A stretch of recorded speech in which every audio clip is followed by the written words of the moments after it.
El Libro de Enoc es uno de los textos más fascinantes y enigmáticos de la tradición judeocristiana, repleto de visiones apocalípticas, relatos sobre ángeles caídos, la creación de los Nepilim y el juicio final.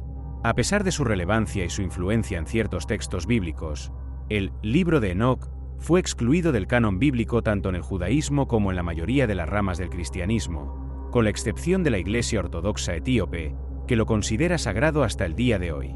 Pero, ¿por qué fue rechazado y dejado fuera de las Escrituras? Esta pregunta ha intrigado a teólogos, estudiosos y creyentes durante siglos. Exploraremos las razones históricas, teológicas y culturales detrás de esta exclusión, buscando entender qué motivó a las autoridades religiosas a apartar este texto tan peculiar.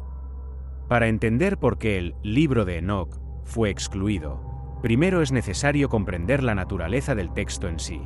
Se trata de una obra atribuida al patriarca Enoc, el bisabuelo de Noé, quien, según la Biblia, caminó con Dios y fue arrebatado. El libro, sin embargo, no fue escrito en los tiempos de Enoc, sino que sus orígenes datan probablemente del siglo III o II a.C., en el período del Segundo Templo judío. Esta época fue una era de intensa actividad literaria y espiritual para los judíos, caracterizada por la producción de numerosos textos religiosos, proféticos y apocalípticos que exploraban temas de cosmología, ángeles y demonios, y el destino de los justos y los malvados. El Libro de Enoc se divide en varias secciones, entre las cuales destacan el Libro de los Vigilantes, el Libro de las Parábolas y el Libro Astronómico. Cada una de estas secciones ofrece una perspectiva única sobre el universo y el orden divino. El Libro de los Vigilantes es quizás la parte más conocida, ya que relata la historia de los ángeles caídos, llamados vigilantes, quienes desobedecieron a Dios al tomar esposas humanas y engendrar a los Nepilim, una raza de gigantes. Este relato no solo describe la corrupción de estos ángeles, sino también las enseñanzas prohibidas que impartieron a la humanidad, desde el uso de metales para fabricar armas hasta las artes de la hechicería. Estas historias expanden y explican pasajes breves y misteriosos del Génesis, ofreciendo una narrativa más detallada sobre la interacción entre el cielo y la tierra.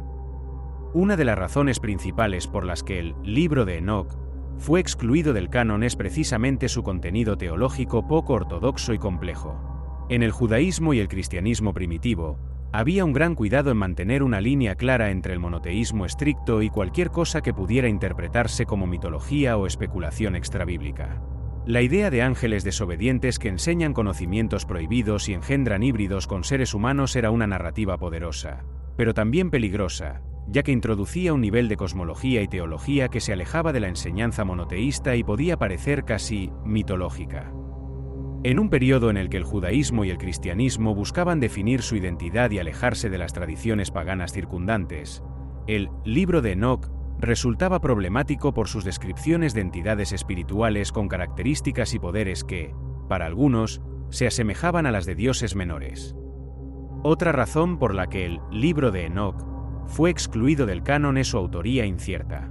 En la época en que se determinó el canon, tanto las autoridades judías como las cristianas consideraban importante que los textos canónicos tuvieran una autoría atribuible y reconocida, idealmente a un profeta o una figura de autoridad bíblica. Aunque el libro se atribuye a Enoc, los estudiosos antiguos sabían que no fue escrito por el Enoc bíblico, sino mucho después, en el período del Segundo Templo. Esta atribución pseudepigráfica, es decir, que un texto fuera escrito en nombre de una figura antigua para darle autoridad, era común en esa época, pero planteaba un problema de autenticidad a los ojos de los líderes religiosos. En comparación, otros textos que finalmente fueron aceptados en el canon, como los libros de los profetas o las cartas de los apóstoles, tenían una tradición de autoría más clara y verificable. Además, el contenido del Libro de Enoc resultaba perturbador para ciertos líderes religiosos debido a sus visiones apocalípticas y su enfoque en los juicios celestiales. En una época en que el judaísmo buscaba estabilidad y cohesión, especialmente después de la destrucción del Segundo Templo en el año 70 después de Cristo, textos como el Libro de Enoc, que hablaban de juicios cósmicos, ángeles rebeldes y castigos divinos, podían fomentar un clima de inestabilidad e incluso alimentar movimientos sectarios. De hecho, se cree que el Libro de Enoc tuvo cierta influencia entre los esenios, una secta judía apocalíptica que vivía en Qumrán y que esperaba el fin de los tiempos. Para el judaísmo rabínico, que fue ganando preeminencia después de la destrucción del templo, el énfasis de Enoc en los ángeles y en visiones apocalípticas iba en contra de la práctica religiosa que ellos promovían, centrada en la ley y en la relación entre Dios y el pueblo a través de la Torá.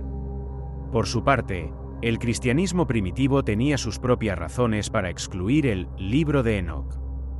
Aunque en los primeros siglos algunos padres de la Iglesia, como Tertuliano, Clemente de Alejandría y Orígenes, citaron y se inspiraron en el libro de Enoc, eventualmente este texto fue considerado demasiado complejo y controversial para la teología cristiana en desarrollo. A medida que el cristianismo se fue consolidando y se comenzó a establecer un canon bíblico, los líderes eclesiásticos buscaron excluir escritos que pudieran generar confusión doctrinal.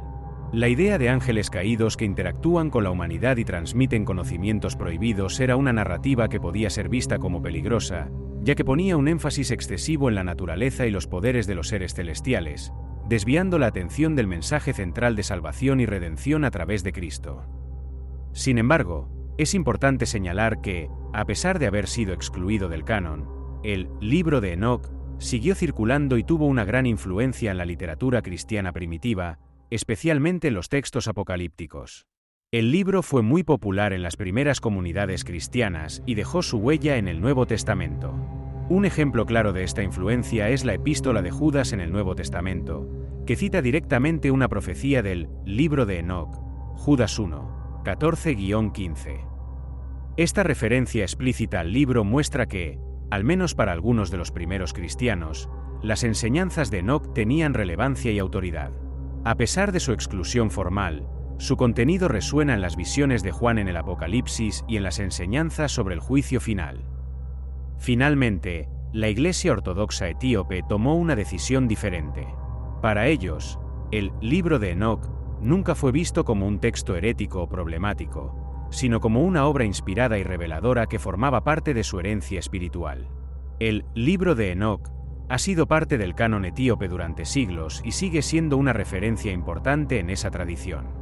Esta inclusión única en el canon etíope ha permitido que el texto sobreviva y se conserve hasta nuestros días, cuando en muchas otras tradiciones cristianas y judías había caído en el olvido o sido relegado a la categoría de apócrifo. En resumen, la exclusión del libro de Enoc del canon bíblico se debió a una combinación de factores: su contenido cosmológico y mitológico que desafiaba el monoteísmo estricto, la incertidumbre sobre su autoría, su relación con movimientos apocalípticos que generaban inestabilidad y, en última instancia, la búsqueda de coherencia doctrinal en la Biblia. Sin embargo, su influencia perdura hasta hoy, y el libro de Enoc sigue siendo un tema de estudio y fascinación para aquellos que buscan profundizar en los misterios de la tradición judeocristiana. ¿Qué tan diferente sería la comprensión de los ángeles, el mal y el juicio final si el libro de Enoc hubiera sido parte del canon bíblico? Esa es una pregunta que continúa desafiando y fascinando a creyentes y estudiosos.